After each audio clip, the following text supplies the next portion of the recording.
Bonjour à tous, je suis Critique Masqué et je voudrais faire une petite vidéo pour revenir sur Seul, le film, parce que depuis que j'ai vu le film que je n'ai absolument pas aimé, et ça a généré plusieurs débats sur la vidéo, parce que des gens ont beaucoup aimé ce film, et surtout des gens qui ont aimé la BD ont aimé ce film.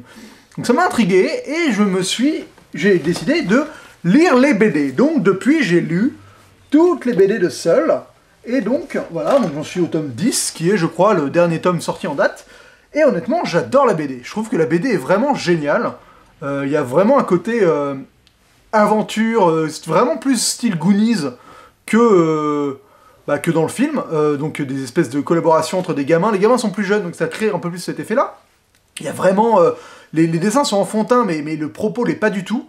Enfin, l'est de moins en moins, et je trouve ça vraiment bien amené, parce que ça tombe progressivement dans le dark, dans le plus dark, et donc on n'est pas genre choqué tout de suite, et on progresse avec l'aventure, et il y a surtout tout un rapport au rapport communautaire, au rapport du groupe, et les interactions sociales qui est pour moi la base de la BD.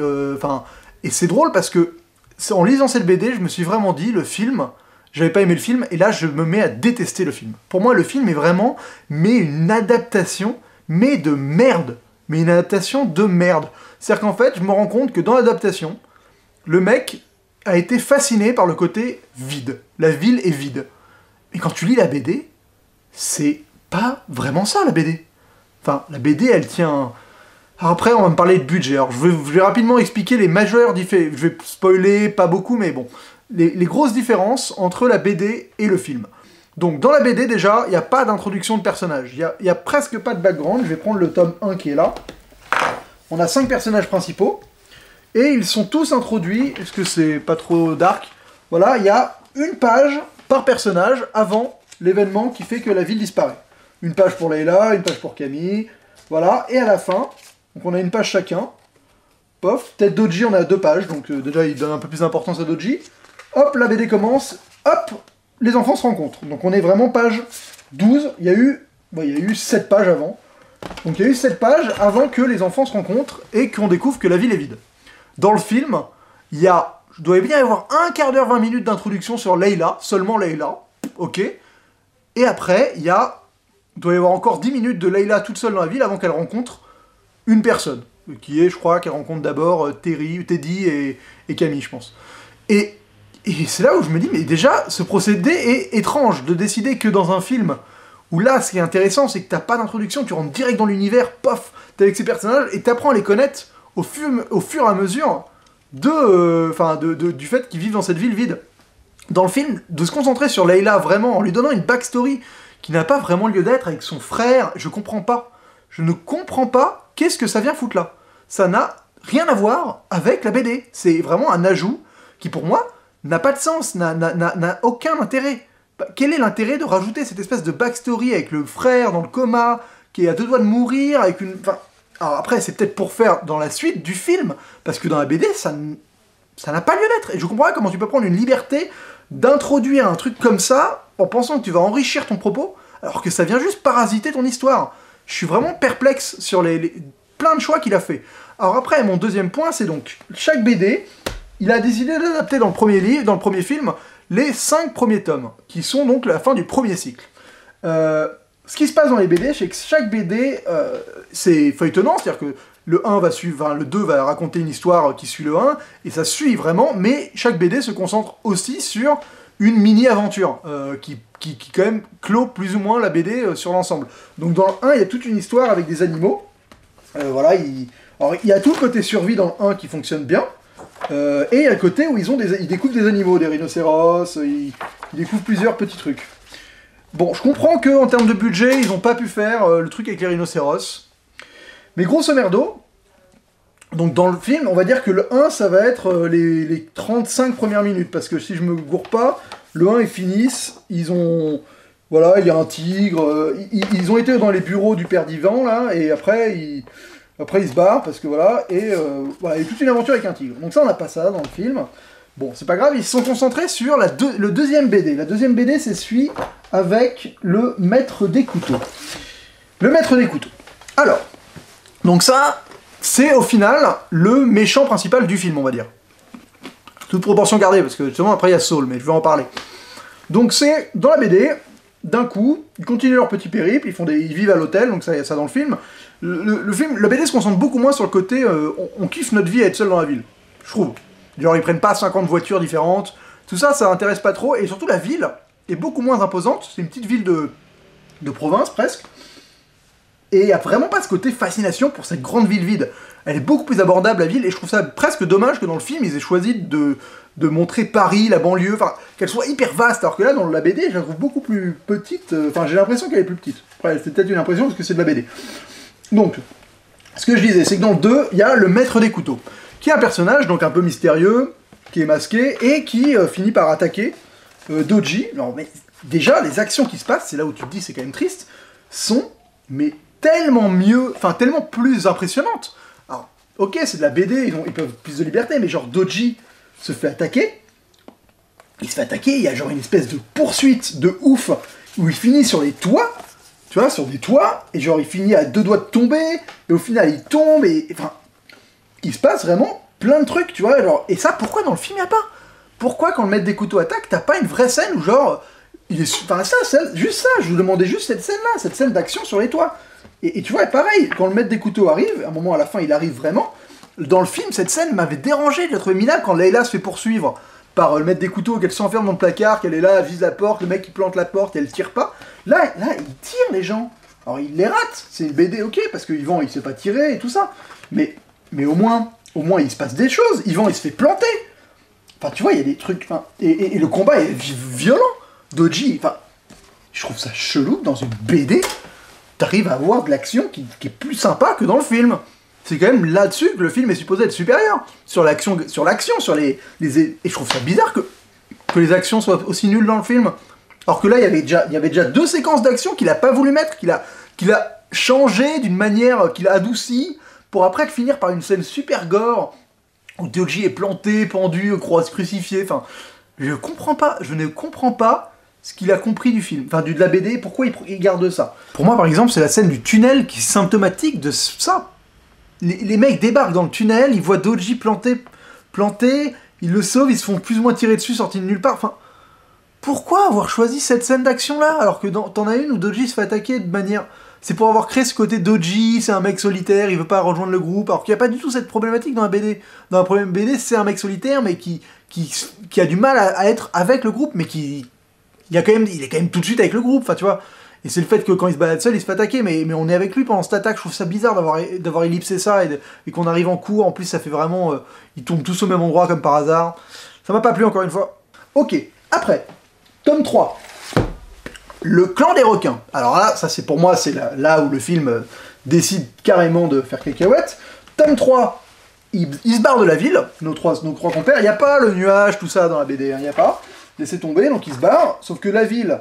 En dehors de la ville, tout est moisi, quoi, tout est des arbres. Oui, parce qu'au final, je reviens, le maître des couteaux, dans le film, on apprend qu'il est, petit spoil, voilà, on apprend qu'en fait, il est dirigé par Saul, qui est, dans le film, un nazi, un mec qui est juste qui dit, ouais, j'ai buté le black et le gogol, maintenant je vais buter la rebeu, genre. Donc dans le film, on comprend que Saul, c'est juste un facho, un nazi, un mec qui veut tuer les gens parce qu'il a un problème avec leur race. Enfin, c'est dans les 4 phrases, on le voit de 5 minutes, le mec, et c'est le seul truc qu'on peut tirer de lui dans le film. Si vous pouvez m'expliquer ce que vous voudrez, vous pourrez pas en tirer une autre conclusion dans le film. Il ne présente pas autre chose que ce personnage de nazi. Il n'y a pas d'autres caractéristiques, arrêtez de m'essayer... Alors, désinfluencez-vous de la BD pour 2 secondes, dans le film, vous pouvez pas dire que c'est pas juste un nazi. Ok. Donc, Saul, donc là, il a rien à voir avec le maître des couteaux dans la BD. Le maître des couteaux, en fait, il a une autre backstory qui est qu'il a une petite sœur et qu'il essaye juste de la protéger, et en effet, il est déficient mental, et donc, bah, il s'assimile tout seul à un personnage de comics qui est le maître des couteaux, et ça on le découvre à la fin du tome, et ça, bon, il a essayé de mélanger tout ça, mais le côté instrumentalisé le maître des couteaux par Saul, je trouve ça hyper faible. Moi, honnêtement, dans le film, je trouvais ça tiré par les cheveux, et là, dans la BD, je comprends qu'en fait, c'était pas ça du tout à la base. Et donc, on en vient à Saul, qui est clairement le plus gros raté du film. Donc, dans le clan des requins, il se barre de la ville, parce que la ville, il n'y a pas un gros nuage, comme je le disais, tu peux te barrer quand tu veux. Sauf qu'il n'y a rien, et il tombe sur un parc d'attractions, genre en mode Walt Disney un peu, en mode parc Astérix. Et Saul se retrouve être le leader, donc c'est le petit blondinet, du parc d'attractions. Donc il y a plein d'autres enfants, hein, ils sont plus 5, là c'est bon, ils sont beaucoup plus, ils sont tous habillés en pirate, il y a un bassin qui a un gros requin blanc. Et c'est là où je trouvais ça intéressant. Dans les commentaires, je me suis un peu fait insulter parce que je disais que Saul était pourri dans le film. Je suis désolé, dans le film il est pourri. Dans la BD, il est en effet super classe. C'est un chef de clan, alors qui est un peu extrémiste, alors voilà, et ce qui est drôle c'est qu'il y a une case, et c'est là où le réel est parti un peu en cacahuète, je vais vous la trouver, hein, la case, excusez-moi, ça prend 2 secondes, voilà. Il y a une case qui est là, où Saul lit les biographies d'Hitler, les jeunesses hitlériennes, et des trucs, clairement des trucs sur la Seconde Guerre mondiale, sur les nazis. Donc David Moreau, il a vu cette case, il s'est dit « Ah mais c'est un nazi, Saul !» Non, t'as pas lu la BD, t'as pas lu le reste. Saul, c'est pas un nazi dans la BD. Saul, c'est un mec qui veut être un chef, qui veut être un leader. Donc fatalement, en leader militaire récent, qui a un peu de charisme et bon, qui est un peu extrême, bah oui, Hitler, ok. Le mec, dans la BD, il kiffe, ou il se référence à Hitler, vis-à-vis du côté chef militaire de guerre, clan. Pas du côté facho, antisémite, problème avec la race. Alors oui, il y a un sous-texte évident, parce qu'il est blond, il choisit une blonde pour genre se marier, et on a un peu ce rapport avec la race, mais il n'est pas ouvertement nazi, facho, enfin, ouvertement antisémite, nazi, facho, ce que vous voulez, dans la BD. C'est pas ça sa principale caractéristique. Sa principale caractéristique dans la BD, c'est d'être un chef de clan, c'est d'être un leader, un meneur, et justement d'avoir un problème avec Doji, non pas parce qu'il est black, mais parce qu'il est aussi un meneur naturel. Enfin, il y a ces deux charismes qui se confrontent. Et je trouve ça étrange d'avoir diminué ce personnage, de lui avoir enlevé toute la communauté qu'il est supposé diriger, parce que au final, dans le film, il dirige juste un déficient mental, rien d'autre. Donc de lui avoir enlevé ça, et de lui avoir juste mis la caractéristique d'être un facho. Je trouve ça hyper réducteur. Petite intervention pendant mon montage pour aussi parler du drone. Pourquoi y avoir ajouté ce drone? Ce drone m'avait dérangé pendant le film. Je trouvais ça mais minable. Que le mec a un drone magique, qui scanne les gens, qui ont les noms des gens, enfin... Et c'est vraiment cette volonté de vouloir faire une espèce de côté mystérieux. Est-ce que c'est pas le gouvernement qui les a enlevés avec un drone? Alors qu'en fait, non, c'est Saul qui a un drone. Enfin, c'est nul. Donc dans le tome 4, on se retrouve avec une autre aventure qui concerne des singes et des espèces de monolithes, enfin de cairns rouges, qui commencent à installer une mythologie et une espèce de menace étrange un peu surnaturelle. Et ça finit par un cliffhanger de malade mental que je ne révélerai pas, voilà. Et dans le 5, ça termine encore une fois par une espèce de course-poursuite dans de l'eau, poursuivie par des gamins étranges, avec le retour d'un personnage important, qui est donc le personnage de Saul, et on découvre une règle essentielle, en plus de leur twist de fin pourri dans le film, on découvre que, en fait, dans ce monde-là, quand on meurt, on revit dans ce monde-là. On est, c'est-à-dire que si on meurt, on finit, comme dans le film, hein, Doji il meurt, voilà, il peut revivre. Donc là on découvre ça parce que Saul, qui s'était fait bouffer par un requin, il est mort, et il est revenu, et il a buté Doji pour lui montrer que ça. Voilà, donc je trouvais ça bizarre que dans le film c'est amené, mais c'est pas amené du tout de la même manière, c'est Layla qui le comprend, enfin... Et donc il n'y a pas du tout ces péripéties, et on exclut le personnage de Saul et toute sa communauté de manière vraiment atroce. Après, là, on va rentrer dans ce que le film n'installe pas, c'est-à-dire, et ce que la BD fait très bien, une mythologie. Parce que, oui, alors déjà, je trouve que les personnages sont mal dans les films, honnêtement, je les trouve pas intéressants. Je trouve que leur background n'est pas vraiment cohérent, enfin pas cohérent, mais je les trouve... Ils m'ont pas touché dans le film, parce que l'interprétation m'a dérangé, parce que j'ai trouvé que les relations étaient forcées. Dans la BD, au final, parce qu'il y a la lecture, le fait que ça prend un peu plus de temps peut-être, ou que ce soit en plusieurs tomes, je sais pas. D'ailleurs, pour moi, le film aurait dû être une série, enfin une tentative de série, pas du tout un film. Je me suis beaucoup plus attaché aux personnages, déjà parce qu'ils vivent plus de péripéties, et c'est sûrement ça en fait qui m'a fait que je me suis attaché à eux, alors que dans le film, pour moi, il ne se passe presque rien, à part des personnages qui font des choix de merde, et des non-actions. Et il y a aussi le problème de l'interprétation et de la caricature. Doji, dans le film, il est mais caricatural à mort. C'est genre le mec qui fait la gueule avec une capuche, enfin, alors que dans la BD, il est beaucoup plus nuancé, et il est vraiment intéressant, et sa backstory est bien plus évidente dans la BD que dans le film. Et elle vient vraiment nourrir un dilemme vis-à-vis de la manière dont les gens le perçoivent. et les gens interagissent avec lui, enfin c'est profond, c'est fondé. Dans le film, c'est superficiel à mort, et c'est nul, avec son histoire de l'église où il va foutre des cierges, là, pour parler à sa mère, ça m'a vraiment fait de la peine. Et Teddy, qui est beaucoup plus jeune, bah, évidemment, dans un BD, il fonctionne, il fait vraiment sale gosse, petit gamin énervant. Dans le film, il n'y a pas ça non plus, parce qu'ils l'ont mis plus vieux, et donc il n'a pas vraiment ce côté-là. Et ça tombe un peu à l'eau. Et Yvan, c'est juste qu'il est insupportable en termes d'interprétation, et il m'a vraiment dérangé. Voilà, et donc il y a une mythologie qui se crée dans cette BD, et c'est ça qui est intéressant, pour la suite, c'est là où la fin du film est pour moi hyper dérangeante, c'est que t'as rien installé du tout, t'as pas installé aucun univers, pas un seul personnage autre que tes cinq personnages principaux, t'as pas installé de mythologie, de rien, on comprend rien, d'un coup on te sort le twist de « Eh ben en fait on est tous morts », d'ailleurs, quand j'ai dit que je l'avais grillé dans ma vidéo, oui, et d'ailleurs dans la BD, c'est peut-être la première théorie qui vient, elle vient genre page... je sais pas, genre page 20, t'as un mec qui dit « Ah bah ça se trouve, on est tous morts !» Bah oui, c'est évidemment, c'est un peu la première théorie qui vient à l'esprit, quoi. Donc bref, dans le film, ils traversent ce fameux nuage, parce qu'ils découvrent qu'ils sont morts, donc ils veulent atteindre quelque chose d'autre. Ils traversent le nuage, et ils se retrouvent dans cette espèce de monde bizarre, avec Saul, qui est genre en haut adulé par d'autres gens. Quel est le lien avec la BD? Je comprends pas. En plus, dans la BD, dans le film, ils sont tous morts au même moment, mais alors Saul, il est pas mort en même temps qu'eux, mais il est quand même là. Alors que dans la BD, pour le moment, c'est beaucoup plus simple, c'est beaucoup plus clair. C'est beaucoup plus clair. C'est des enfants qui sont morts, et ils sont dans cette espèce de monde des limbes, et il y a pas... et après, il y a toute une histoire avec un monolithe bizarre, et il y a une vraie communauté qui se crée, il y a une vraie ville en dehors, et Saul, il est pas déjà le héros. Saul, il est recruté pour... Enfin, il se passe des choses, mais il y a une mythologie qui est installée, qui évolue. C'est pas juste on te coupe avec un twist, et d'un coup on te balance une espèce d'énormité à la gueule que tu es supposé pas comprendre. Et je vois pas comment, avec la fin du film, ils peuvent raccrocher les wagons de la BD. Pour moi, c'est un mystère. Parce que s'ils font un 2, ils sont supposés, quand même si tu veux traiter à peu près ce qui se passe dans la BD, ils sont supposés traiter une espèce de guerre de 2 camps au sein de la ville, une espèce de combat avec la ville qui s'affaisse. Bon, ça au niveau des budgets, ils l'auront jamais. Donc la ville qui s'affaisse, de toute façon, ils sont plus dans la ville, dans la BD, dans le film. Donc la ville qui s'affaisse, ce bordel avec le monolithe, Doji et Saul qui finissent par faire du parapente, enfin, il se passe plein de trucs, c'est hyper intéressant, et après ils finissent dans cette ville, avec les histoires des familles, là.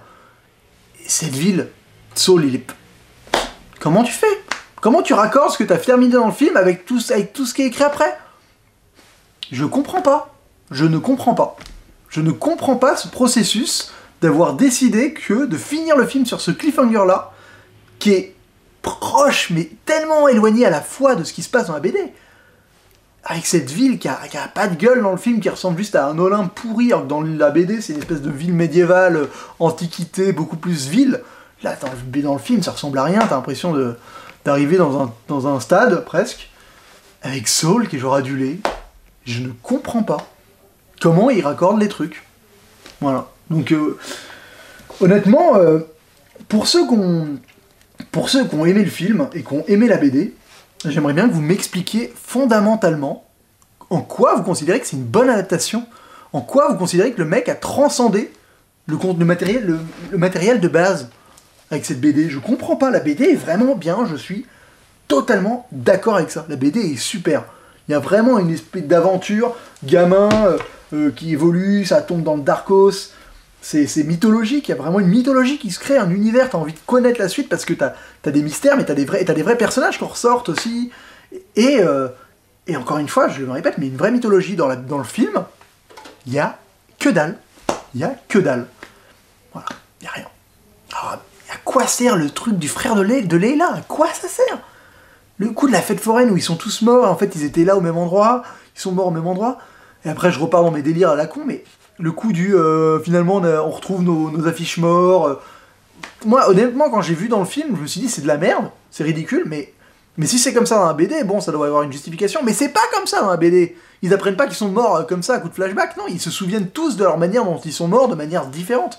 Ils sont morts à des moments et des endroits différents.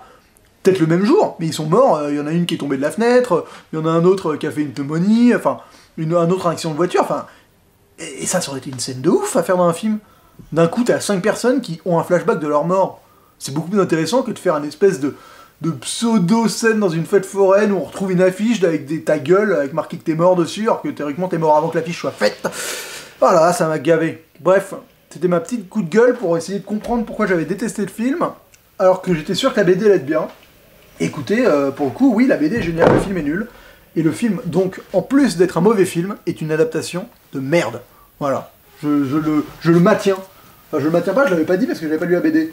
Et maintenant, je suis capable de le dire, le film est mauvais. Et en plus de ça, c'est une adaptation de merde. Voilà. Sur ce, je vous dis à la prochaine, pour une prochaine vidéo. Et d'ici là, bonne toile.